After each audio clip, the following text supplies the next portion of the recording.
Praise the Lord. ദൈവനാമത്തിന് മഹത്വം ഉണ്ടാകട്ടെ. ക്രൈസ്റ്റ് ബ്ലസ്സസ് എന്ന യൂട്യൂബ് ചാനലിലേക്ക് സാക്ഷിയായി നിൽക്കുവാൻ ദൈവം തന്ന നല്ല കൃപയ്ക്കായി സ്തോത്രം ചെയ്യുന്നു. ഞാൻ അക്രൈസ്തവ കുടുംബത്തിൽ ജനിച്ചു വളർന്ന ഒരു വ്യക്തിയാണ്. എൻ്റെ കുടുംബം കേരളത്തിലാണെങ്കിലും ഞാൻ ജനിച്ച് വളർന്നത് എല്ലാം തമിഴ്നാട്ടിൽ ആണ്. എൻ്റെ പിതാവ് ജോലി നിമിത്തം അവിടെ കടന്നു പോയപ്പോൾ ഞങ്ങളും അവിടെ കടന്നു പോകുവാനിടയായി. അവിടെ ഞങ്ങൾ ഒരു വാടക വീട്ടിലാണ് താമസിച്ചു വന്നത്. ഞങ്ങൾ വിശ്വകർമ്മ സമുദായത്തിൽപ്പെട്ടതാണ്. ഞങ്ങൾ അവിടെ താമസിച്ച് വരുമ്പോൾ ഞങ്ങളുടെ താമസിക്കുന്ന വീട്ടിൽ തന്നെ ഞങ്ങൾക്ക് പ്രത്യേകമായ ഒരു പൂജാമുറികൾ എല്ലാം ഉണ്ട്. അവിടെ തന്നെ പൂജാഗിരികൾ ചെയ്യുന്നതും ആരാധന കഴിച്ചു പോകുന്നതുമായ ഒരു കുടുംബമാണ്. എൻ്റെ പിതാവാണെങ്കിൽ രാവിലെ 4 മണിക്ക് തന്നെ ഞങ്ങളെ എഴുന്നേൽപ്പിക്കും. കുളിച്ച് വൃത്തിയായി പൂജാമുറിയിലേക്ക് കടന്നു ചെന്ന് പൂജകളും ആരാധനകളും അങ്ങനെ 1 മണിക്കൂർ അത് കടന്നു പോകും. അതിനുശേഷമാണ് ബാക്കിയുള്ള കാര്യങ്ങൾ ചെയ്യുവാൻ അനുവദിക്കുന്നത്. ഓരോ ദിവസം ഇത് അങ്ങനെ കടന്നു പൊയ്ക്കൊണ്ടിരുന്നു. ഞങ്ങളുടെ ജീവിതത്തിൽ ഒരുപാട് ക്ലേശങ്ങൾ ഭാരങ്ങൾ ഉണ്ടെങ്കിലും ഈ ദൈവത്തെ ആരാധിച്ച് പോകുന്നെങ്കിലും ആ ക്ലേശങ്ങൾക്കോ ഭാരങ്ങൾക്കോ പ്രയാസങ്ങൾക്കോ ഒരു മാറ്റം ഉണ്ടായില്ല. എൻ്റെ പിതാവ് ഒരു മദ്യപാനിയും കൂടെ ആയിരുന്നു. ആ മദ്യപാനത്തിൽ ഒരു മാറ്റവും ഉണ്ടായില്ല. അങ്ങനെ ഓരോ ദിവസം കഴിഞ്ഞു പോയി. ഞങ്ങൾ മാതാപിതാക്കൾക്ക് 7 മക്കൾ ആണ്. അതിൽ 6ാമത്തെ വ്യക്തിയാണ് ഞാൻ. എൻ്റെ 3ാമത്തെ സഹോദരൻ കുഞ്ഞു പ്രായത്തിൽ മുതലേ തലവേദനയുടെ ഭാരത്താൽ പ്രയാസപ്പെട്ടുകൊണ്ടിരുന്നു.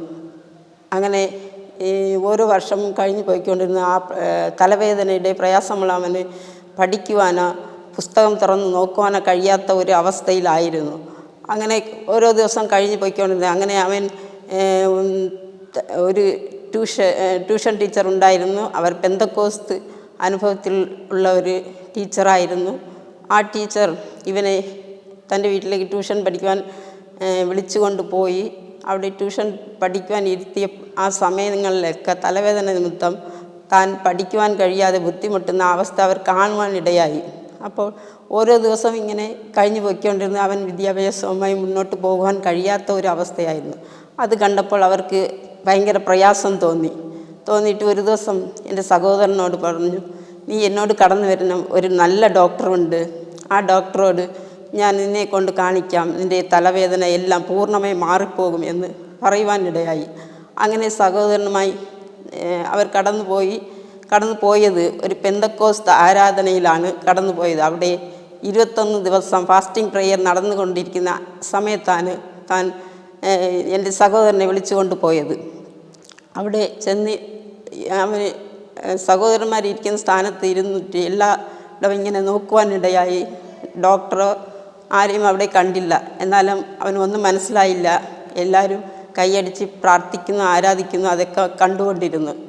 പെട്ടെന്ന് അവിടെ അന്ന് വചനം ശുശ്രൂഷിക്കുവാൻ കടന്നു വന്ന് ദൈവദാസൻ എഴുന്നേറ്റ് വചനം ശുശ്രൂഷിക്കുവാൻ തുടങ്ങി. അപ്പോൾ വചന ശുശ്രൂഷ ഏകദേശം പകുതിയായപ്പോൾ ആ ദൈവദാസൻ എൻ്റെ സഹോദരൻ്റെ അടുക്കൽ കടന്നു വന്ന് പെട്ടെന്ന് എൻ്റെ സഹോദരൻ്റെ തലയിൽ കൈവച്ചിട്ട് ഇങ്ങനെ പറയുവാനിടയായി, നീ തലവേദന നിമിത്തം ഭാരപ്പെടുന്ന സഹോദര, 8 വർഷമായി നീ തലവേദന നിമിത്തം ഭാരപ്പെടുന്നു. അത് നിമിത്തം നിൻ്റെ വിദ്യാഭ്യാസം പോലും തടസ്സപ്പെടുന്ന അവസ്ഥയാണ്. എന്നാൽ എൻ്റെ യേശു കർത്താവ് ഇപ്പോൾ നിന്നെ സൗഖ്യമാക്കുന്നതെന്ന് തലയിൽ കൈവച്ച് പ്രാർത്ഥിക്കുവാൻ തുടങ്ങി. ആ നിമിഷം തന്നെ പ്രത്യേക ഒരു ശക്തി തൻ്റെ മേൽ വ്യാപരിക്കുകയും തൻ്റെ തലവേദന പൂർണ്ണമായി മാറി ആ തലയിലുള്ള ആ ഭാരം പൂർണ്ണമായി മാറിപ്പോകുവാനിടയായി. ആരാധന കഴിവാനിടയായി അവർ പുറത്തിറങ്ങി. ആ ടീച്ചർ എൻ്റെ സഹോദരനോട് ചോദിച്ച് എന്താണ് അനുഭവം ഉണ്ടായത് എന്ന്. അപ്പോൾ തനിക്ക് സംഭവിച്ച കാര്യങ്ങളെല്ലാം പറയുവാനിടയായി. പറഞ്ഞു തീർന്നപ്പോൾ ആ ടീച്ചർക്ക് സന്തോഷമായി. ടീച്ചർ പറയുവാനിടയായി, ഇത് ജീവിക്കുന്ന ദൈവമാണ്, ആ ദൈവമാണ് നിനക്ക് സൗഖ്യം തന്നത് എന്ന് പറയുവാനിടയായി. പിന്നെ അവർ തൻ്റെ വീട്ടിലേക്ക് വിളിച്ചു കൊണ്ടുപോയി ഓരോ ദിവസം വേദവചനങ്ങൾ പഠിപ്പിച്ച് കൊടുക്കുവാൻ തുടങ്ങി. അങ്ങനെ എൻ്റെ സഹോദരൻ തനിക്ക് കിട്ടിയ ആ വിടുതൽ ഓരോ സഭയിൽ ചെന്ന് അറിയിക്കുവാനും വചനഘോഷിക്കുവാനും തുടങ്ങി. പിന്നത്തേതിൽ അവൻ ഞങ്ങളുടെ ഭവനത്തിൽ കൂടുതൽ വരിയില്ല. ഭവനത്തിൽ വന്നാൽ അവൻ പ്രാർത്ഥിക്കുവാനുള്ള ആ സാഹചര്യം ഒന്നുമില്ല. എൻ്റെ മാതാപിതാക്കൾ വഴക്ക് പറയും. ഞങ്ങൾ വിശ്വകർമ്മ സമുദായത്തിൽ ആയിരുന്നതുകൊണ്ട് ഇങ്ങനെ ഒരു വിശ്വാസത്തിലേക്ക് വന്നത് അവർക്ക് ഒരു ഷെയിം പോലെയാണ്. അതുകൊണ്ട് പ്രാർത്ഥിക്കുവാനോ വചനം വായിക്കുവാനോ അനുവദിക്കില്ല. അത് എൻ്റെ സഹോദരൻ അറിയാം. അതുകൊണ്ട് കൂടുതൽ ഭവനത്തിൽ കടന്നു വരില്ല. വചനഘോഷണവുമായി മറ്റുള്ള സഭകളിലേക്ക് കടന്നു പോകും. അങ്ങനെ ആയിരുന്നു. അങ്ങനെ പൊയ്ക്കൊണ്ടിരുന്ന സമയത്ത് ഞാൻ ഏകദേശം 9-10 ക്ലാസ്സിൽ പഠിക്കുന്ന ആ സമയത്ത് ഞാൻ രാത്രി കിടന്നുറങ്ങുന്ന സമയത്ത് പെട്ടെന്ന് ഇങ്ങനെ ഏകദേശം 12 മണിയൊക്കെ ആയി തുടങ്ങുമ്പോൾ ഞാൻ ഉറങ്ങിക്കൊണ്ടിരിക്കുന്ന ആ സമയത്ത് രാത്രി ഇങ്ങനെ ഒരു കറുത്ത ഒരു രൂപം ദൂരെ നിന്നിങ്ങനെ കടന്നു വന്നു. ആ രൂപമാണെങ്കിൽ എന്നേക്കാൾ ഇരട്ടി വലുപ്പം ഭയങ്കര ശക്തിയുള്ളതുമായിരുന്നു. ആ കറുത്ത രൂപം കടന്നു വന്നിട്ട് ഞാൻ ഉറങ്ങുന്ന സമയത്ത് എൻ്റെ കഴുത്തിനെ പിടിച്ച് ഞെക്കി എന്നെ ഉപദ്രവിക്കാൻ ശ്രമിക്കും. ഞാൻ ശ്വാസം ഇടാൻ കഴിയാതെ പെട്ടെന്ന് നിലവിളിക്കുന്ന ഒരു അവസ്ഥ. പക്ഷേ ഞാൻ നിലവിളിക്കുമ്പോൾ ആ ശബ്ദം പുറത്തു വരാതെ ഞാൻ പിടയുന്ന ഒരു അവസ്ഥ ഉണ്ടാകും. ഇത് ആർക്കും അറിയില്ലായിരുന്നു. കുറേ ദിവസങ്ങൾ ഇങ്ങനെ കടന്നുപോയി. അപ്പോൾ ഒരു ദിവസമായപ്പോൾ എൻ്റെ സഹോദരൻ ആ ദിവസം എൻ്റെ ഭവനത്തിലേക്ക് കടന്നു വന്ന് രാത്രി ഞങ്ങൾ ഭക്ഷണം കഴിച്ച് ഞങ്ങളോട് ദൈവവചനം പറഞ്ഞു. എന്നാൽ അത് ഒന്നും കേൾക്കുവാൻ ഞാൻ തയ്യാറായില്ല. അന്ന് രാത്രി കിടന്നുറങ്ങി ഏകദേശം ഇതേപോലെ 12 മണി കഴിഞ്ഞപ്പോൾ എന്നെ ആ കറുത്ത ആ ശക്തി, ആ രൂപം എന്നെ ഇങ്ങനെ ഉപദ്രവിക്കുവാൻ തുടങ്ങി. അത് കടന്നു എൻ്റെ കഴുത്തിനെ ഞെക്കി ഇങ്ങനെ ഉപദ്രവിച്ചപ്പോൾ ഞാൻ പെട്ടെന്ന് അലറി വിളിക്കുവാൻ തുടങ്ങി. പക്ഷേ എപ്പോഴും ഞാൻ ഇങ്ങനെ അലറി വിളിക്കുമ്പോൾ ഈ ശബ്ദം പുറത്ത് വരികയില്ല. പക്ഷേ അന്നായപ്പോൾ എൻ്റെ ശബ്ദം പുറത്ത് കേൾക്കുവാനിടയായി. പെട്ടെന്ന് തൊട്ടടുത്ത് മുറിയിൽ കിടന്ന എൻ്റെ സഹോദരൻ എഴുന്നേറ്റ് വന്ന് എന്താണ് എന്ന് ചോദിക്കുവാനിടയായി. അപ്പം ഞാൻ എനിക്കുണ്ടായ അനുഭവം ഇങ്ങനെ പറയുവാനിടയായി. അപ്പോൾ എൻ്റെ സഹോദരൻ എന്നോട് പറഞ്ഞ്, ഞാൻ ഇപ്പോൾ ജീവിക്കുന്ന ദൈവത്തെയാണ്, നീ ആ ദൈവത്തെയും ആരാധിക്കണം, പ്രാർത്ഥിക്കണം എന്ന് കുറേ വചനങ്ങളൊക്കെ എന്നെ ഉപദേശിച്ചു. ഞാൻ എല്ലാം കേട്ടുകൊണ്ടിരുന്നെങ്കിലും അത് കൈക്കൊണ്ടില്ല. തുടർന്ന് അവൻ എൻ്റെ തലയിൽ കഴിച്ച് ഇങ്ങനെ പ്രാർത്ഥിക്കുവാൻ തുടങ്ങി. കർത്താവേ, രാത്രിയിൽ എൻ്റെ സഹോദരിയെ ഉപദ്രവിക്കുന്ന ഈ ശത്രു അവളെ വിട്ടുപോകണമെന്ന് ശാസിച്ച് പ്രാർത്ഥിക്കുവാനിടയായി. തുടർന്ന് ഞാൻ കിടന്നുറങ്ങി. എൻ്റെ സഹോദരൻ ഒരു വേദപുസ്തകം എൻ്റെ കയ്യിൽ കൊണ്ട് തന്ന്, അത് പുതിയ നിയമ സങ്കീർത്തനം അടങ്ങിയ ഒരു വേദപുസ്തകമായിരുന്നു. അത് കയ്യിൽ തന്നിട്ട്, നീ രാത്രി കിടക്കുമ്പോൾ പ്രാർത്ഥിക്കണം, ഈ വചനങ്ങൾ വായിക്കണം, പ്രത്യേകിച്ച് 91-ാം സങ്കീർത്തനം നീ എടുത്തു വെച്ച് വായിക്കണം. അത് വായിക്കുമ്പോൾ നിനക്ക് ധൈര്യം പകരും, പേടിയെല്ലാം നിന്നെ വിട്ടുപോകും എന്ന് എന്നെ ഉപദേശിക്കുവാൻ തുടങ്ങി. ഞാനത് കേട്ടുവെങ്കിലും പെട്ടെന്ന് ആ വേദപുസ്തകം വാങ്ങിച്ച് അടുത്തിരുന്ന് മേശപ്പുറത്ത് വച്ച് പിന്നെ അത് തിരിഞ്ഞു നോക്കുവാനിടയായില്ല, അത് എടുത്ത് വായിക്കുവാനിടയില്ല. അങ്ങനെ തന്നെ വെച്ച് അന്ന് രാത്രി എൻ്റെ സഹോദരൻ എനിക്ക് വേണ്ടി പ്രാർത്ഥിച്ചത് കൊണ്ട് അന്ന് സ്വസ്ഥമായി ഉറങ്ങുവാനിടയായി. ആ പ്രാർത്ഥന നിമിത്തം പിന്നെയുള്ള കുറച്ച് ദിവസങ്ങൾ ഞാൻ രാത്രി കാലങ്ങളിൽ സ്വസ്ഥമായി ഉറങ്ങി. എന്നാൽ ചില ദിവസങ്ങൾ കഴിഞ്ഞപ്പോൾ ഈ അവസ്ഥ വീണ്ടും ആവർത്തിച്ചു തുടങ്ങി. ആ പിശാച് എന്നെ വീണ്ടും വന്ന് ശല്യപ്പെടുത്തി.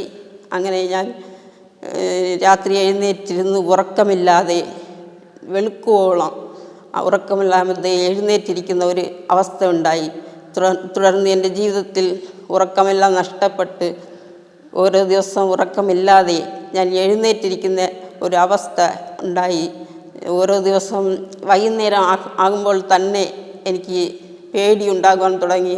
രാത്രി കിടന്നുറങ്ങുമ്പോൾ ഈ പിശാച് എന്നെ ശല്യപ്പെടുത്തും, ഉപദ്രവിക്കും എന്നുള്ള പേടി എൻ്റെ ഹൃദയത്തിൽ ഇങ്ങനെ കടന്നു വന്നുകൊണ്ടിരുന്നു. അത് നിമിത്തം ഉറക്കം പോലും നഷ്ടപ്പെട്ട് ഞാൻ ആഹാരം കഴിക്കുവാൻ പോലും കഴിയാതെ ഓരോ ദിവസം എൻ്റെ ശരീരം ഉണങ്ങിത്തുടങ്ങി.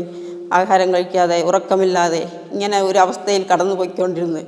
അപ്പോഴാണ് പെട്ടെന്ന് ഒരു ദിവസം എനിക്ക് ഓർമ്മ വന്നത്, എൻ്റെ സഹോദരൻ ഇങ്ങനെ ഒരു പുസ്തകം എൻ്റെ കയ്യിൽ തന്നുവല്ലോ, അതെടുത്ത് വായിക്കാം എന്ന് കരുതി ഞാൻ എടുത്ത് ഇങ്ങനെ വായിക്കുവാൻ തുടങ്ങി. ഒരു ദിവസം രാത്രി ഇതേ ഉപദ്രവം എനിക്ക് ഉണ്ടായപ്പോൾ ഞാൻ എടുത്ത് വായിക്കുവാൻ തുടങ്ങി. അപ്പോൾ സഹോദരൻ പറഞ്ഞ ആ 91-ാം സങ്കീർത്തനം 5-ാം വാക്യം എന്നെ അധികമായി സ്പർശിച്ച ഒരു വാക്യമായിരുന്നു. രാത്രിയിലെ ഭയത്തെയും പകൽ പറക്കുന്ന അസ്ത്രത്തെയും ഇരുട്ടിൽ സഞ്ചരിക്കുന്ന മഹാമാരിയെയും ഉച്ചയ്ക്ക് നശിപ്പിക്കുന്ന സംഹാരത്തെയും നിനക്ക് പേടിക്കുവാനില്ല എന്നുള്ള ആ വചനം എൻ്റെ ഉള്ളിൽ തട്ടി ഞാൻ വീണ്ടും വീണ്ടും അത് വായിച്ച് പിന്നെ ഞാൻ ഇരുന്ന് പ്രാർത്ഥിക്കുവാൻ തുടങ്ങി. എങ്ങനെ പ്രാർത്ഥിക്കണം എന്ന് ഒന്നും അറിയില്ല, എന്നാലും എനിക്ക് അറിയാവുന്ന ആ രീതിയിൽ ആ ഭാഷയിൽ ഞാൻ ദൈവത്തോട് പ്രാർത്ഥിച്ചിരുന്നു. എൻ്റെ സഹോദരൻ പറഞ്ഞു തന്നു, രക്തത്താൽ ജയമെന്ന് എപ്പോഴും പറഞ്ഞുകൊണ്ടിരിക്കണം എന്ന് പറഞ്ഞ് അങ്ങനെ ഞാൻ പറയുവാൻ തുടങ്ങി. തുടർന്ന് എൻ്റെ മേലൊരു ശക്തി ഇങ്ങനെ വന്ന് പതിക്കുവാനിടയായി. അപ്പോൾ ഞാൻ ചിന്തിച്ചു, ഇത് കർത്താവിൻ്റെ ആ ശക്തിയെന്ന് എനിക്ക് മനസ്സിലായി. അന്ന് രാത്രി ഞാൻ സ്വസ്ഥമായി കിടന്നുറങ്ങി. എൻ്റെ ശരീരത്തിൽ ഒരു ഭാരം നീങ്ങിപ്പോയ ഒരു അവസ്ഥ ഉണ്ടായി. അങ്ങനെ ചില ദിവസങ്ങൾ കഴിഞ്ഞു പോയി. ഞാൻ എന്നും കിടക്കുമ്പോൾ ഈ വേദപുസ്തകം എൻ്റെ അടുക്കൽ വെച്ച് ഇങ്ങനെ ചേർത്ത് പിടിച്ച് ഞാൻ കിടക്കുന്ന ഒരവസ്ഥ എല്ലാ ദിവസവും അങ്ങനെ തന്നെ ആവർത്തിക്കുമായിരുന്നു. ആ വേദപുസ്തകം ചേർത്ത് പിടിച്ച് ഞാൻ കിടക്കുമായിരുന്നു. അങ്ങനെ ഒരു ദിവസം ഇങ്ങനെ വേദപുസ്തകം ചേർത്ത് പിടിച്ച് ഞാൻ കിടന്നപ്പോൾ തൊട്ടടുത്ത് എൻ്റെ മാതാവും കിടക്കുകയാണ്. ഞാൻ ഇങ്ങനെ രാത്രി പേടിച്ച് എണീക്കുന്നത് കൊണ്ട് അവർ എൻ്റെ ഒപ്പമാണ് കിടക്കുന്നത്. അങ്ങനെ കിടന്ന് ഒരു ദിവസം ഞാനിങ്ങനെ കിടന്നപ്പോൾ ഞാൻ കിടക്കുന്നതിനും എൻ്റെ മാതാവ് കിടക്കുന്ന ആ ഗ്യാപ്പിൽ വേദപുസ്തകം ഇങ്ങനെ വച്ചിട്ട് ചേർത്ത് ഇങ്ങനെ പിടിച്ച് ഞാൻ കിടക്കുകയാണ്. അപ്പോൾ പെട്ടെന്ന് തന്നെ എൻ്റെ വേദപുസ്തകത്തിനെ ആരോ പിടിച്ച് വലിക്കുന്നത് പോലെ എനിക്ക് തോന്നി.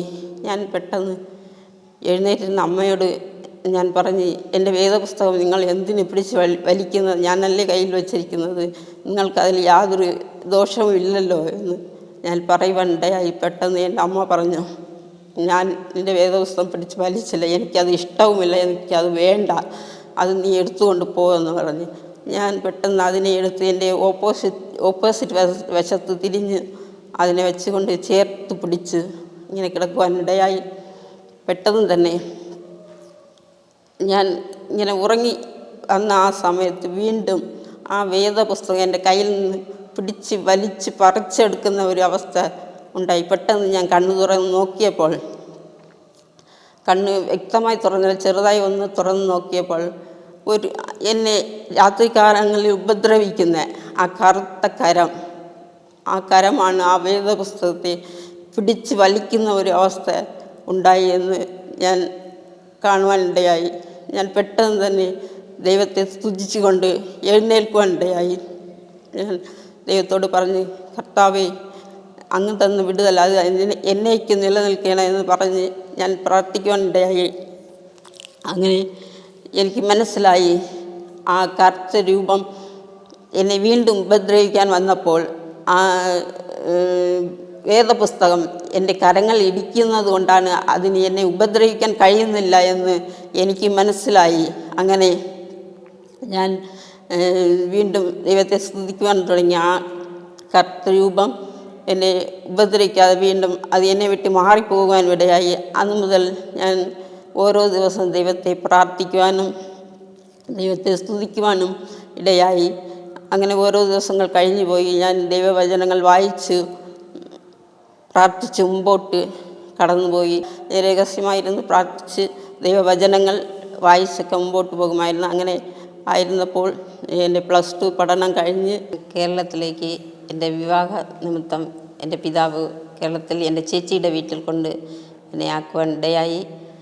അങ്ങനെ അവിടെ വേദപുസ്തകം വായിക്കുവാനോ പ്രാർത്ഥിക്കുവാനോ കഴിയാതെ എൻ്റെ ചേച്ചി അതിനെക്കാട്ടും ഒരു ക്രിസ്തീയ വിരോധിയായിരുന്നു. എപ്പോഴും പറയും, നമ്മളുടെ സമുദായത്തിൽ ഇത് അംഗീകരിക്കുന്നതല്ല, ഇങ്ങനെയൊന്നും ചെയ്യാൻ പാടില്ല എന്ന് പറഞ്ഞ് എന്നെ ദേഷ്യപ്പെടുന്ന അവസ്ഥയായിരുന്നു. ഞാൻ വേദപുസ്തകം അവിടെ വച്ച് രഹസ്യമായിട്ടാണ് വായിക്കുന്നതും പ്രാർത്ഥിക്കുന്നതും.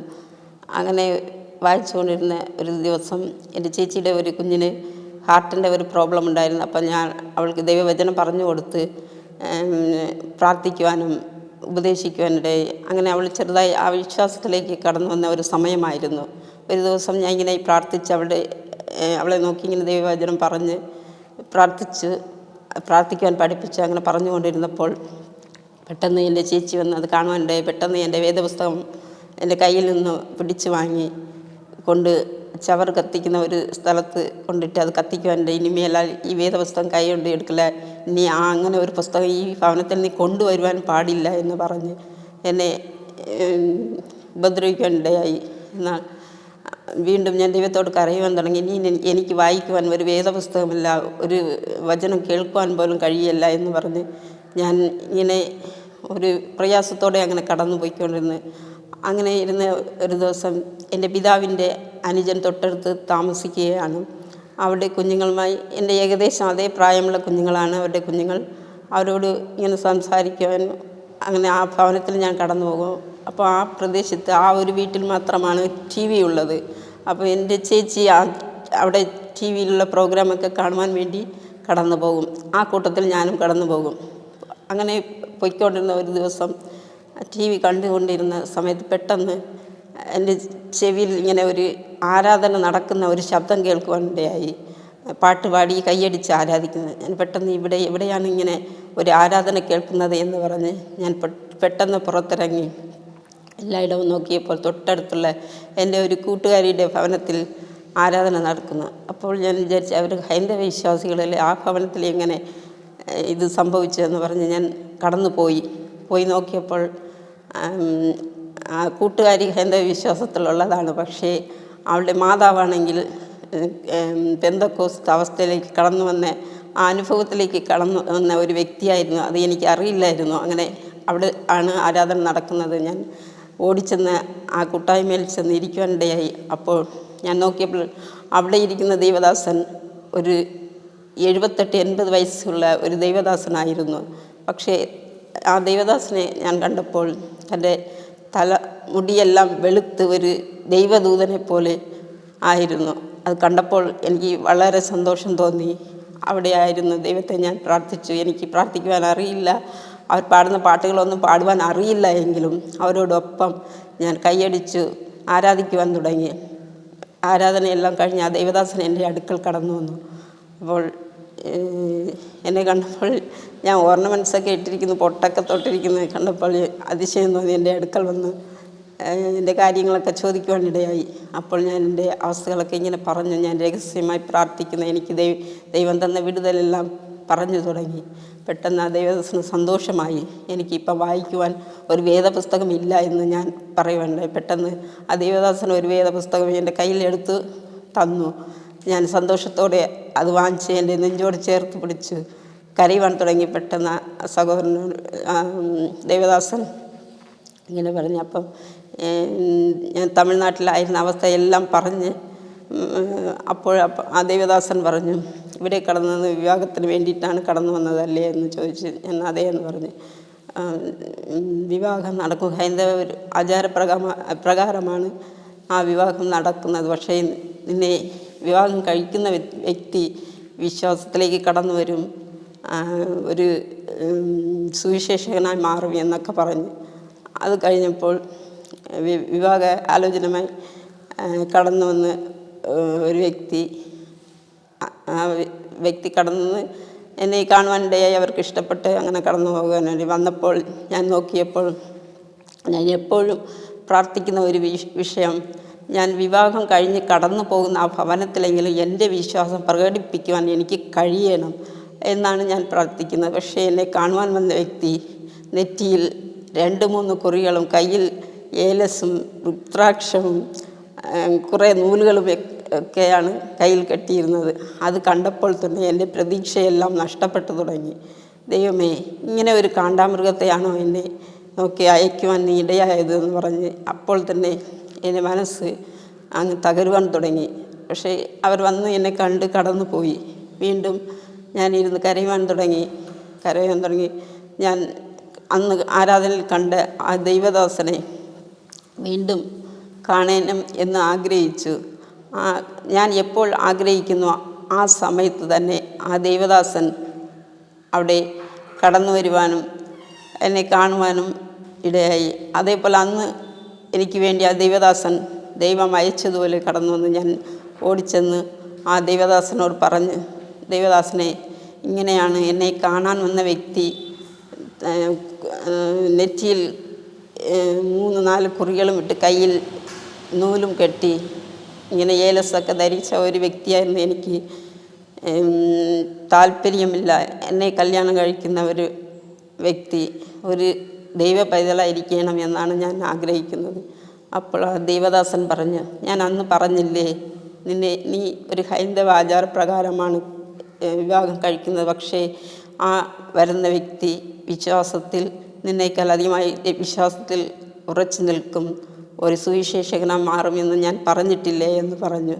അപ്പോൾ അതുകൊണ്ട് നീ ഇപ്പോൾ സമ്മതിക്കുക എന്ന് പറയുവാനിടയായി. അങ്ങനെ ഞാൻ അത് സമ്മതിച്ചു. എൻ്റെ വിവാഹ ദിവസം അടുത്ത് ഇങ്ങനെ നേരത്തെ ഞങ്ങളുടെ ഭവനത്തിൽ വിശ്വാസത്തിൽ കടന്ന ആ സഹോദരൻ, എൻ്റെ ഏറ്റവും ഇളയ സഹോദരൻ, ഇവരെല്ലാവരും അവിടെ ഉണ്ടായിരുന്നു. അവിടെ വിവാഹ ദിവസം അടുത്തപ്പോൾ സാമ്പത്തികമായി ചില കാര്യങ്ങൾ ക്രമീകരിക്കുവാനുണ്ടായിരുന്നു. പക്ഷേ ആ വിവാഹത്തിൻ്റെ തലേ ദിവസം വരെ ആ സാമ്പത്തിക കാര്യങ്ങൾ ക്രമീകരിക്കാൻ കഴിഞ്ഞില്ല. എൻ്റെ പിതാവാണെങ്കിൽ തമിഴ്നാട്ടിൽ ജോലി ചെയ്യുന്ന തനിക്കുള്ള ചില സമ്പാദ്യങ്ങൾ തൻ്റെ കൂട്ടുകാരനായ ഒരു വ്യക്തിയുടെ അടുത്ത് കൊടുത്തിരുന്നു. പക്ഷേ അത് തിരികെ കിട്ടുവാനിടയായില്ല. അതുകൊണ്ട് ആ സാമ്പത്തികം ശരിക്കും ആ സമയങ്ങൾ ഭാരപ്പെട്ടു അങ്ങനെ കടന്നുപോയി. വിവാഹത്തിൻ്റെ തലേ ദിവസം വരെ ആ സാമ്പത്തികമായ സ്ഥിതിക്ക് ഒരു മാറ്റമില്ല. ആ സാമ്പത്തികം കിട്ടിയാലേ ഞങ്ങൾക്ക് ആ വിവാഹത്തിൻ്റെ ദിവസങ്ങളിലെ എല്ലാ സാമ്പത്തികമായ വിഷയങ്ങളിൽ മുമ്പോട്ട് പോകാൻ കഴിയുമെന്ന് ഉള്ള സ്ഥിതിയായി. അങ്ങനെ ആയിരുന്നപ്പോൾ പെട്ടെന്ന് 11 മണി അടുക്കുന്ന സമയത്ത് ആ ദേവദാസൻ കടന്നു വന്ന് ഞാനിങ്ങനെ എൻ്റെ വിഷയം പറഞ്ഞ് ദേവദാസനെ ഇങ്ങനെ വിവാഹ ദിവസങ്ങൾക്കുള്ള ആ സാമ്പത്തികം ഇതുവരെ ശരിയായിട്ടില്ല, തലേ ദിവസമായി ഈ ഒരു ദിവസം മാത്രമേ ഉള്ളൂ, എന്ത് ചെയ്യും എന്ന് ആ ദേവദാസനോട് ഞാൻ കരഞ്ഞ് പറയുവാനിടയായി. അപ്പോൾ ആ ദേവദാസൻ പറഞ്ഞു, നീ വിഷമിക്കേണ്ട, നാളെ വിവാഹ ദിവസത്തിന് ആ സമയത്തിന് മുൻപേ ആ സാമ്പത്തികം കിട്ടിയിരിക്കും, വിവാഹം ചന്തം ഉചിതമായി നടക്കുമെന്ന് എന്നെ പ്രാർത്ഥിച്ചിട്ട് പറയുവാനിടയായി. ഞാൻ അത് വിശ്വാസത്തോടെ ഏറ്റെടുത്തു. അന്ന് വൈകുന്നേരമായിട്ടും ആ ഫങ്ഷൻ, തലേ ദിവസത്തെ ഫങ്ഷൻ തുടങ്ങി. അത് കഴിഞ്ഞു. ഏകദേശം ഫങ്ഷൻ കഴിഞ്ഞ് എല്ലാ വ്യക്തികളും പിരിഞ്ഞു പോകുവാനിടയായി. അവസാനം ഭവനത്തിലെ ഞാനും എൻ്റെ സഹോദരങ്ങളും എൻ്റെ സഹോദരിമാരും മാത്രമായി. അപ്പോഴും ആ സാമ്പത്തികത്തിൻ്റെ അവസ്ഥ ആ ദേവദാസൻ പറഞ്ഞതുപോലെ ശരിയാകുമെന്ന് പറഞ്ഞ്, എന്നാലും 10 മണിയായിട്ടും ആ സാമ്പത്തികം ഞങ്ങളുടെ കയ്യിലെത്തിയിട്ടില്ല. ഞങ്ങൾ സഹോദരനും ഞാനും എല്ലാവരും മുട്ടുകുത്തിയിരുന്ന് പ്രാർത്ഥിക്കുവാൻ തുടങ്ങി. ദൈവത്തോട് ഞങ്ങൾ നിലവിളിച്ച് തന്നെ ഒരു മുറിയിലിരുന്ന് പ്രാർത്ഥിക്കുവാൻ തുടങ്ങി. ഏകദേശം ഞങ്ങൾ പ്രാർത്ഥിച്ച് 11 മണി കഴിഞ്ഞ് 12 മണിയായപ്പോൾ പെട്ടെന്ന് ഞങ്ങളുടെ ഭവനത്തിൻ്റെ കതവ് ആരോ വന്ന് മുട്ടുവാനിടയായി. ഞങ്ങൾ പെട്ടെന്ന് തുറന്നു.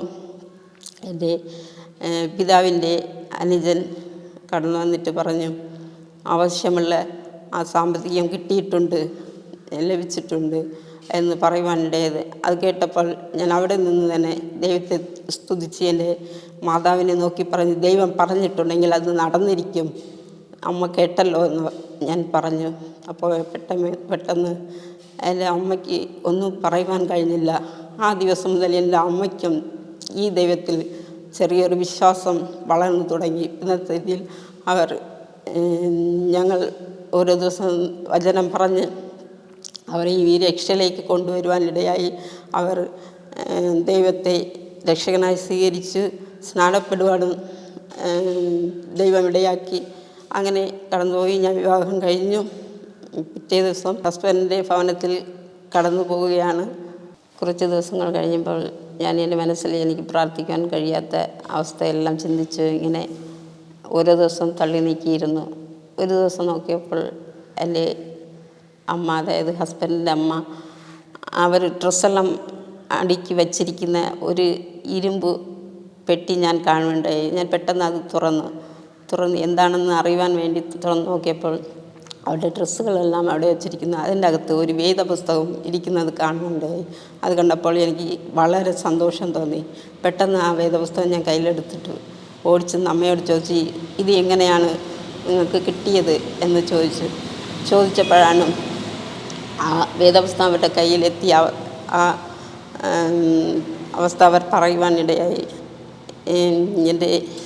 അവരുടെ ഇളയ മകൻ, അതായത് എൻ്റെ ഹസ്ബൻഡിൻ്റെ അനുജൻ, ക്യാൻസർ രോഗം പിടിപെട്ട് ഓപ്പറേഷൻ ഒരു വശം സ്തംഭിച്ച് ആ ഭാഗം മൊത്തം പഴുക്കുവാനിടയായി. അങ്ങനെ ഓപ്പറേഷന് വേണ്ടി മെഡിക്കൽ കോളേജിലേക്ക് കൊണ്ടെത്തിച്ചു. അപ്പോൾ ഓപ്പറേഷന് വേണ്ടി ഓപ്പറേഷൻ തിയേറ്ററിൽ കയറ്റി. പക്ഷേ പുറത്ത് ഹസ്ബൻഡിൻ്റെ അമ്മയും അവനെ ഓപ്പറേഷൻ തിയേറ്ററിൽ കയറ്റി പുറത്തിരുന്ന് കരയുവാൻ തുടങ്ങി. എന്നാൽ അവിടെ ഓപ്പറേഷൻ കഴിഞ്ഞോ എന്താണെന്ന് പോലും അവർക്കൊന്നും അറിഞ്ഞില്ല. പക്ഷേ ആ അനുജനോട് ഓപ്പറേഷന് വേണ്ടി കയറ്റിയ എല്ലാ വ്യക്തികളെയും പുറത്ത് കൊണ്ടുവന്നു. പക്ഷേ അവനെ മാത്രം പുറത്ത് കൊണ്ടുവന്നില്ല. എന്നാൽ അകത്താണെങ്കിൽ അവൻ ഓപ്പറേഷൻ സക്സസ് ആവാതെ മരിച്ചു എന്നുള്ള അവസ്ഥയാണ്. അത് ഇവരറിയുന്നില്ല. അകത്തവൻ മരിച്ചു. മോർച്ചറിയിലേക്ക് കൊണ്ടുപോകാൻ വെള്ള തുണിയിൽ മൂടി കിടത്തിയിരിക്കുകയാണ്. അങ്ങനെ അതാണ് അകത്തുള്ള അവസ്ഥ. പുറത്ത് ഇവർ അവനെ കാണാത്തത് കൊണ്ട് ഇരുന്ന് കരയുവാനിടയായി. അപ്പോൾ അതുവഴി രോഗികൾക്ക് വേണ്ടി പ്രാർത്ഥിക്കാൻ കടന്നു വന്ന് ആ 3 ദൈവദാസന്മാർ കടന്നു വന്ന് എന്താണെന്ന് ചോദിച്ചപ്പോൾ ഇങ്ങനെ എൻ്റെ മോനെ അകത്ത് ഓപ്പറേഷന് വേണ്ടി കയറ്റിയിരിക്കുകയാണ്, ഇതുവരേക്കും പുറത്ത് കൊണ്ടുവന്നില്ല, അവനോട് കൊണ്ടുപോയ എല്ലാ വ്യക്തികളെയും പുറത്ത് കൊണ്ട് അവൻ മാത്രം ഇതുവരെ വന്നില്ല എന്ന് പറഞ്ഞപ്പോൾ അവർ ഒരു വേദപുസ്തകം കയ്യിൽ കൊടുത്തിട്ട് നിങ്ങൾ വിശ്വാസത്തോടെ പ്രാർത്ഥിച്ചാൽ ദൈവത്തിൻ്റെ മഹത്വം കാണുമെന്ന് അവർ പറഞ്ഞിട്ട് പ്രാർത്ഥിച്ച് അവർ പറഞ്ഞത് ഇങ്ങനെയാണ്, അകത്തുള്ള മകനെയല്ല പുറത്ത് ഇരിക്കുന്ന ഈ മകനെയാണ് ദൈവം കണ്ടിരിക്കുന്നത് എന്ന് പറയുവാനിടയായി എന്ന് പറഞ്ഞിട്ട് അവർ കടന്ന് പോയി. അപ്പോൾ കൊടുത്ത ആ വേദപുസ്തകമാണ് അവർ സൂക്ഷിച്ചു വച്ചിരുന്നത്. അപ്പോൾ ഞാൻ മാതാവിനോട് ചോദിച്ചു, പിന്നെ എന്തിനാണ് നിങ്ങൾ ഈ സാക്ഷ്യം പറയുവാൻ കടന്നു പോകാതെ ഇങ്ങനെ ആയിരിക്കുന്നത് എന്ന് പറഞ്ഞു. അപ്പോൾ അവർ പറഞ്ഞു, ചുറ്റിലുള്ള എല്ലാം എൻ്റെ ബന്ധുക്കളാണ്, അവരെല്ലാം ഹൈന്ദവരാണ്. ഞാൻ ആ ഇടയിൽ നിന്ന് ഇതും എടുത്തുകൊണ്ട് കടന്നു പോയി എന്നെ അവർ വെറുക്കും. ഒന്നാമത് വിധവയായിരിക്കുന്ന എന്നെ അവർ ഒതുക്കി വച്ചിരിക്കുന്ന ഒരവസ്ഥയാണ്. അതിൽ കൂടെ ഞാൻ ഇങ്ങനെ പോകുമ്പോൾ വീണ്ടും അവർ എന്നെ വെറുക്കും, എന്നെ ഒറ്റപ്പെടുത്തുമെന്ന് പറഞ്ഞു. ഞാൻ പറഞ്ഞു, അങ്ങനെ ഒന്നും പറയണ്ട, എവിടെയായാലും ചർച്ചിൽ കടന്നു പോകണം, ദൈവത്തെ സാക്ഷീകരിക്കണം എന്ന് അവർക്ക് ഞാൻ ധൈര്യം പകർന്നു കൊടുക്കാനുണ്ട്. ഞാനും കൂടെ വരാം എന്ന് ധൈര്യം പകർന്നു കൊടുക്കാനുണ്ട്. ശരിയെന്ന് അവർ സമ്മതിക്കുകയും നമുക്ക് പോകാം എന്ന് സമ്മതിച്ച് അന്ന് രാത്രിയായപ്പോൾ വീണ്ടും ഉറങ്ങാനുള്ള സമയത്ത് രാത്രിയായപ്പോൾ ഞാൻ എൻ്റെ കയ്യിലുള്ള വേദപുസ്തകം ഞാൻ വിവാഹം കഴിഞ്ഞ് കടന്നു വന്നപ്പോൾ തന്നെ ഒരു വേദപുസ്തകം കയ്യിൽ കൊണ്ടുവന്നിരുന്ന അത് ഞാൻ എൻ്റെ അലമാരയിൽ എൻ്റെ ഡ്രസ്സുകൾക്കിടയിൽ ഒളിപ്പിച്ചാണ് വച്ചിരുന്നത്. എന്നാൽ എൻ്റെ ഹസ്ബൻഡ് എങ്ങനത്തെ അവസ്ഥയിൽ ഉള്ളതാണെന്ന് എനിക്കറിയില്ലല്ലോ, അതുകൊണ്ട് ഞാൻ അത് ഒളിപ്പിച്ച് വച്ചിരുന്നു. രാത്രി യാമങ്ങൾ എഴുന്നേറ്റിരുന്നു ആ വേദപുസ്തകം വായിച്ച് ഞാൻ പ്രാർത്ഥിക്കുമായിരുന്നു. അങ്ങനെ ഒരു ദിവസം പ്രാർത്ഥിക്കുവാൻ ഞാൻ എഴുന്നേറ്റിരുന്ന് മാറിയിരുന്ന് പ്രാർത്ഥിക്കുവാനിടയായി. അപ്പോൾ എൻ്റെ ഹസ്ബൻഡ് പെട്ടെന്ന് ഉണർന്ന് നോക്കിയപ്പോൾ എന്നെ കാണുവാനില്ല. ഉടനെ അന്വേഷിച്ചു, ലൈറ്റിട്ട് എല്ലായിടം അന്വേഷിച്ചു. അപ്പോൾ അവിടെയൊന്നും കാണുന്നില്ല. പക്ഷെ ഞാൻ അവിടെ ഇരിക്കുന്ന അലമാരയുടെ ഒരു ഗ്യാപ്പിൽ, ചെറിയൊരു ഗ്യാപ്പാണ്, അതിൻ്റെ ഇടയ്ക്ക് കയറിയിരുന്ന് ഒളിച്ചിരുന്ന് പ്രാർത്ഥിക്കുകയാണ്. അപ്പോൾ പെട്ടെന്ന് നോക്കിയപ്പോൾ അത് കണ്ടു പെട്ടെന്ന് എന്നോട് പറഞ്ഞ്, നീ പ്രാർത്ഥിക്കുകയാണോ എന്ന്. അപ്പോൾ എൻ്റെ കയ്യിൽ ഇരിക്കുന്ന വേദപുസ്തകവും കണ്ടു. എനിക്കിത് ഇഷ്ടമില്ലാത്ത ഒരു സാധനമാണ്, ഇതിനെ നീ മാറ്റിക്കളയണം, ഇത് എനിക്ക് കാണുവാൻ അറപ്പാണ്, ഇനി നിൻ്റെ കയ്യിൽ ഇത് കാണുവാൻ പാടില്ല എന്ന് എന്നോട് ദേഷ്യപ്പെട്ട്, ഞാനിപ്പോൾ നിന്നെ അടിക്കുന്നില്ല, ഉപദ്രവിക്കുന്നില്ല, പക്ഷേ ഇത് നീ ഇവിടെ നിന്ന് മാറ്റിയിരിക്കണം എന്ന് പറഞ്ഞ് ഞാൻ പെട്ടെന്ന് എഴുന്നേറ്റെന്ന് പറഞ്ഞ്, ഇതില്ലാതെ എനിക്ക് ജീവിക്കുവാൻ കഴിയില്ല, ഇത് മാത്രം ഉപേക്ഷിക്കാൻ എന്നോട് പറയരുത് എന്ന് ഞാൻ പറയുന്നുണ്ട്. ഞാൻ പറഞ്ഞിട്ട് പിന്നെ ചെന്ന് ഹസ്ബൻഡ് കിടക്കുവാനായിട്ട് ഞാൻ പെട്ടെന്ന് ആ വേദപുസ്തകം അതേപോലെ തന്നെ എൻ്റെ ഡ്രസ്സുകൾ അടുക്കി വെച്ചിരിക്കുന്ന അലമാരയിൽ തന്നെ ഒളിപ്പിച്ച് വയ്ക്കുവാനിടയായി. എന്നിട്ട് ഞാനും പോയി കിടന്ന് പിറ്റേ ഞായറാഴ്ച മുതൽ എൻ്റെ അമ്മയോട് ചർച്ചിൽ കടന്നു പോകാൻ, അത് ഒരു CSI ചർച്ചായിരുന്നു. അവിടെ അടുത്തെങ്ങും പെന്തക്കോസ്ത് ചർച്ച അങ്ങനെ ഒന്നുമില്ല. അതിലേക്ക് കടന്നു പോകുവാനിടയായി. കുറേ ദിവസം ഞാനിങ്ങനെ പൊയ്ക്കൊണ്ടിരുന്നപ്പോൾ പെട്ടെന്ന് ദൈവാത്മാ എന്നോട് പറഞ്ഞ്, ഇതല്ല ശരിയായ ആരാധന എന്ന് പറയുവാൻ തുടങ്ങി. അങ്ങനെ അപ്പോൾ ഞാൻ എന്ത് ചെയ്യണം എന്ന് ഇങ്ങനെ ദൈവത്തോട് ചോദിച്ചപ്പോൾ സമയം വരുമെന്ന് ഇങ്ങനെ ഒരു ശബ്ദം കേൾക്കുവാനിടയായി. അങ്ങനെ ഞങ്ങൾ ആ CSI ചർച്ചിൽ പൊയ്ക്കൊണ്ടിരുന്നപ്പോൾ അവിടുത്തെ ഒരു വിശ്വാസിയായ ഒരു സഹോദരൻ പെട്ടെന്ന് ഒരു ദിവസം ഞങ്ങളോട് വന്ന് പറഞ്ഞു, നിങ്ങൾ ഞങ്ങളുടെ ഭവനത്തിൽ കടന്നു വരണം. ഞങ്ങൾ ഓരോ ആഴ്ചയും ഒരു ദിവസം വൈകുന്നേരം ഞങ്ങളുടെ ഭവനത്തിൽ ഒരു ആരാധനയുണ്ട്, അതിലേക്ക് കടന്നു വരണം എന്ന് പറഞ്ഞു. അപ്പോൾ വരാമെന്ന് സമ്മതിച്ചു. എന്നാൽ എനിക്കൊരു അതിലൊരു സന്തോഷമില്ല. ഞാനിങ്ങനെ ആലോചിച്ചു കൊണ്ടിരുന്നപ്പോൾ പെട്ടെന്ന് ആ സഹോദരൻ പറഞ്ഞ്, അത് ഇവിടുത്തെ പോലത്തെ ആരാധനയല്ല, അത് ഒരു പെന്തക്കോസ്ത് പാസ്റ്റർ നടത്തുന്ന ആരാധനയാണ് എന്ന് പറഞ്ഞ്. അത് കേട്ടപ്പോൾ എനിക്ക് സന്തോഷമായി. ഇനി പെട്ടെന്ന് വരാം എന്ന് പറഞ്ഞ് അങ്ങനെ അടുത്ത ആഴ്ച മുതൽ ആ ആരാധനയ്ക്ക് ഞങ്ങൾ കടന്നുപോയി. അതിവിടെ അവിടുത്തെ ദേവദാസൻ വചനങ്ങൾ പറയുന്നത് അത് കേട്ട് എനിക്ക് കൂടുതൽ സന്തോഷമാകാൻ തുടങ്ങി. ആ വചനത്തിൻ്റെ പൊരുളെല്ലാം മനസ്സിലാക്കുവാൻ തുടങ്ങി. അങ്ങനെ ദിവസങ്ങൾ കഴിഞ്ഞു പോയി. ആ ദേവദാസൻ ഓരോ മാസവും ഞങ്ങളുടെ ഭവനത്തിൽ വന്ന് പ്രാർത്ഥിക്കുമായിരുന്നു. അങ്ങനെ പ്രാർത്ഥിച്ച് കടന്നുപോയി. ആ ദേവദാസൻ പ്രാർത്ഥിക്കാൻ വരുമ്പോഴൊക്കെ എൻ്റെ ഹസ്ബൻഡാണെങ്കിൽ ഓടി ഒളിക്കും, എവിടെയെങ്കിലും ചെന്ന് ഒളിച്ചിരിക്കും. പ്രാർത്ഥിച്ചിട്ട് കടന്നു പോയതിന് ശേഷം വീട്ടിലേക്ക് കടന്നു വരാം. അങ്ങനെ ഒരു ദിവസം ഇങ്ങനെ പ്രാർത്ഥിക്കുവാൻ കടന്നു വന്നപ്പോൾ എൻ്റെ ഹസ്ബൻഡ് ഇങ്ങനെ ഓടി ഒളിക്കുവാൻ ശ്രമിച്ച് പുറത്തിറങ്ങും മുമ്പേ ആ ദേവദാസൻ വീട്ടിലേക്ക് കയറി വന്നു. അതുകൊണ്ട് ഓടിപ്പോകുവാൻ കഴിഞ്ഞില്ല.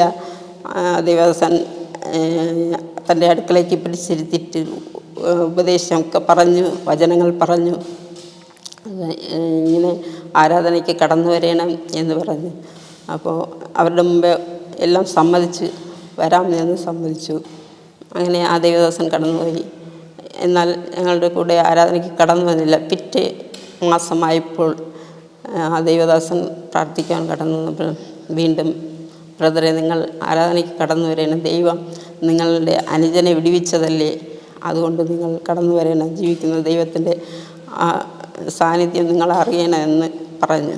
അപ്പോൾ എൻ്റെ ഹസ്ബൻഡ് പറഞ്ഞു, എനിക്ക് കുറച്ച് കടഭാരങ്ങളുണ്ട്, ഞാൻ ഒരു ചിട്ടി തുടങ്ങിയിരിക്കുന്നു, ആ ചിട്ടി അടുത്ത നറുക്കിൽ എനിക്ക് കിട്ടിയാൽ ഞാൻ ഉറപ്പായിട്ടും ആ ആരാധനയ്ക്ക് വരാം എന്ന് പറഞ്ഞു. അപ്പോൾ ആ ദിവസം കിട്ടും, ഉറപ്പായും ഞാൻ പ്രാർത്ഥിക്കാമെന്ന് പറഞ്ഞു.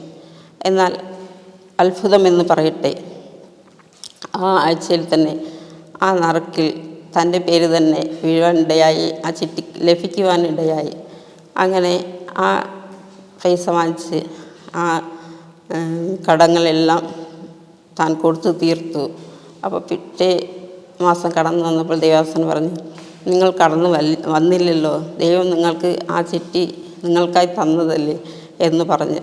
അപ്പോൾ എൻ്റെ ഹസ്ബൻഡ് പറഞ്ഞു, അത് ദൈവം തന്നതല്ല, സ്വാഭാവികമായി കിട്ടിയതാണ് എന്ന് പറയുവാൻ തുടങ്ങി. എന്നിട്ട് ഞാൻ വരില്ല എന്ന് പറഞ്ഞ്. അങ്ങനെ പറഞ്ഞ ദേവദാസൻ വളരെ പ്രയാസത്തോടെ കടന്നുപോയി. പെട്ടെന്ന് എൻ്റെ മനസ്സിൽ ഒരു പ്രയാസം തോന്നി. എന്നാൽ പിന്നെ ഉള്ള ദിവസങ്ങൾ ദൈവം തനിക്ക് ശിക്ഷയായി കൊടുത്ത ഒരു അനുഭവം, താൻ കടഭാരം താൻ ആ ചിട്ടി കിട്ടേനെന്ന് ആഗ്രഹിച്ചു. എന്നാൽ തുടർന്നുള്ള ദിവസങ്ങൾ ഇരട്ടി കടഭാരം കടന്നു വരുവാനിടയായി. പിന്നെ ആ കടഭാരം എങ്ങനെ കൊടുത്തു തീർക്കുമെന്നുള്ള ചിന്ത തന്നെ ഭരിക്കുവാൻ തുടങ്ങി. അങ്ങനെ ആയിരുന്നപ്പോൾ ഒരു ദിവസം പലിശ കൊടുക്കുവാൻ വകയില്ലാതെ ബുദ്ധിമുട്ടുന്ന പലിശക്കാരൻ വന്ന് വഴക്ക് പറയുന്ന അവസ്ഥ അങ്ങനെയൊക്കെ ഉണ്ടായി. അപ്പോൾ താൻ വിചാരിച്ച് ഇനി ഒരു രക്ഷയുമില്ല, മരിക്കണം എന്ന് താൻ മനസ്സിൽ തീരുമാനിച്ചു. കയ്യിൽ വിഷവും വാങ്ങിച്ചുകൊണ്ട് അന്ന് ഒരു ദിവസം രാത്രി ഞങ്ങളെ ആ മുറിയിൽ കിടത്തിയില്ല, ഞങ്ങളെ വേറൊരു മുറിയിലാക്കി. അപ്പോൾ ഒരു കുഞ്ഞും ഉണ്ട്, എന്നെയും കുഞ്ഞുങ്ങൾ വേറൊരു റൂമിലാക്കിയിട്ട് താൻ മാത്രം ഞങ്ങളുടെ ആ റൂമിൽ കയറി ആ വിഷം കഴിക്കുവാൻ കയ്യിലെടുത്ത് അതിനെ തൻ്റെ വായിൽ ഒഴിക്കുവാൻ വേണ്ടി ഇങ്ങനെ കൊണ്ടുപോയപ്പോൾ തന്നെ പെട്ടെന്ന് ഒരു ശബ്ദം, ആ ശബ്ദം കേട്ട് ചുറ്റിലും നോക്കി ആരുമില്ല എന്നാൽ വീണ്ടും താൻ കുടിക്കുവാൻ ശ്രമിച്ചപ്പോൾ പെട്ടെന്ന് ഒരു പ്രകാശം തന്നിൽ വന്ന് പതിക്കുവാനിടയായി. അതിൽ നിന്ന് ഒരു ശബ്ദം, എൻ്റെ കൃപ നിനക്ക് മതി എന്ന ഒരു ശബ്ദം കേൾക്കുവാനിടയായി. തുടർന്ന് ദൈവത്തെ മുഖാമുഖമായി കാണുവാനും ആ സൂയിസൈഡ് ചെയ്യേണ്ട ആ അവസ്ഥയിൽ നിന്ന് പിന്മാറുവാനും ഇടയായി. അങ്ങനെ പിറ്റേ ദിവസം എന്നതുപോലെ ഞങ്ങൾ ഉറക്കമനീറ്റ് നിന്ന് പിറ്റേ ദിവസമാണ് ഞങ്ങൾ ആരാധനയ്ക്ക് കടന്നു പോകുന്ന ആ ദിവസം. ആ സമയമായപ്പോൾ പെട്ടെന്ന് എന്നോട് പറഞ്ഞു, ഞാനും ആരാധനയ്ക്ക് കടന്നു വരുന്നു എന്ന് പറഞ്ഞു. ശരി, എന്ത് സംഭവിച്ചെന്ന് എനിക്കറിയില്ല. ഞാൻ അത്ഭുതത്തോടെ ഇങ്ങനെ നോക്കിയെന്ന് ആരാധനയ്ക്ക് കടന്നുപോയി. അവിടെ പോയപ്പോൾ ദേവദാസൻ പറഞ്ഞു, ബ്രദറെ, ഇന്ന് നിങ്ങൾ ഇവിടെ കടന്നു നിന്നതിന് ഒരു കാരണമുണ്ട്. ആ കാരണം നിങ്ങൾ സാക്ഷിയായി പറയണമെന്ന് പറഞ്ഞു. അപ്പോഴാണ് തനിക്കുണ്ടായ അനുഭവം, വിഷം കഴിക്കാൻ പോയതെല്ലാം പറയുവാൻ തുടങ്ങി. പക്ഷേ ഞങ്ങൾ അപ്പോഴാണ് അറിയുന്നത് ദൈവം തന്നെ തൊട്ട് എന്ന്. എനിക്ക് ഏറ്റവും സന്തോഷമായി.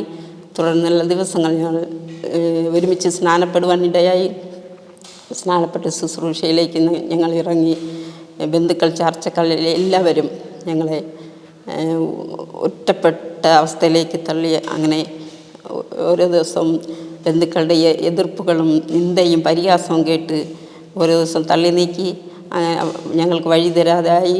യാതൊരു വിവാഹ ഫങ്ഷനൊന്നും ഞങ്ങളെ വിളിക്കാതെയായി. അങ്ങനെ മാനസികമായി ശരിക്കും ഞങ്ങൾ തളർന്നു പോകുന്ന അവസ്ഥയിലായി. അങ്ങനെ ആയിരുന്നപ്പോൾ ഞങ്ങൾക്ക് അങ്ങോട്ടും ഇങ്ങോട്ട് പോകാൻ വഴി പോലുമില്ല. അങ്ങനെ അവസ്ഥയിൽ ദേശം വിട്ട് ഞങ്ങൾ എല്ലാം ഉപേക്ഷിച്ച് 2 കുഞ്ഞുങ്ങളായപ്പോൾ 2 കുഞ്ഞുങ്ങളെ പിടിച്ചുകൊണ്ട് അവിടെ നിന്ന് ഞങ്ങൾ വേറെ ഒരു ദേശത്തേക്ക് കടന്നു പോകാണ്ടായി. അവിടെ ചെന്ന് ഒരു വാടക വീട്ടിൽ താമസിച്ചപ്പോൾ ദൈവാത്മാവ് 21 ദിവസം ഞങ്ങൾ ആദ്യമായി ഉപവസിച്ച് തീർന്നപ്പോൾ ദൈവാത്മാവ് പറഞ്ഞ്, നിങ്ങൾക്ക് ഒരു വസ്തു ഞാൻ തരും എന്ന് ദൈവാത്മാവ് പറയുവാനിടയിൽ. പിന്നത്തേതിൽ ഞങ്ങൾക്ക് വസ്തു വാങ്ങിക്കുവാൻ സാമ്പത്തികമായി ഞങ്ങളെ സഹായിച്ചു. അവിടെ ഞങ്ങൾ ആ വാടക ഭവനത്തിൽ നിന്ന് അല്പം മാറി ഒരു വസ്തു വാങ്ങിക്കുവാനിടയായി. ഞങ്ങൾ അവിടെ താമസിക്കുന്നു. ഞങ്ങൾ 2 ആൺമക്കളാണ്. 2 പേരും പഠിക്കുന്നു. ഞങ്ങൾ കുടുംബമായി ദൈവവേല ചെയ്യുന്നു. എന്നെ കേട്ട ഏതൊരു വ്യക്തികളും ഈ ദൈവത്തെ അറിഞ്ഞു നിങ്ങൾ ജീവിച്ചാൽ നിങ്ങളുടെ ഏതൊരു അവസ്ഥയിലേക്ക് ദൈവമാറ്റം ഉണ്ടാകും. ഏത് ബന്ധനത്തായാലും, പൈശാചിക ബന്ധനത്തായാലും, നിങ്ങളുടെ കുടുംബത്തിലെ പ്രശ്നങ്ങളായാലും, ഏതൊരവസ്ഥയിലായിരിക്കുന്നോ ആ അവസ്ഥയിൽ നിന്ന് ദൈവം നിങ്ങൾക്കൊരു മാറ്റം തരും. ഈ ദൈവത്തിൽ വിശ്വസിക്കുക. ഈ വചനങ്ങളാൽ ദൈവം നിങ്ങളെ ഏവരെയും അനുഗ്രഹിക്കുമാറാകട്ടെ. ആമേൻ.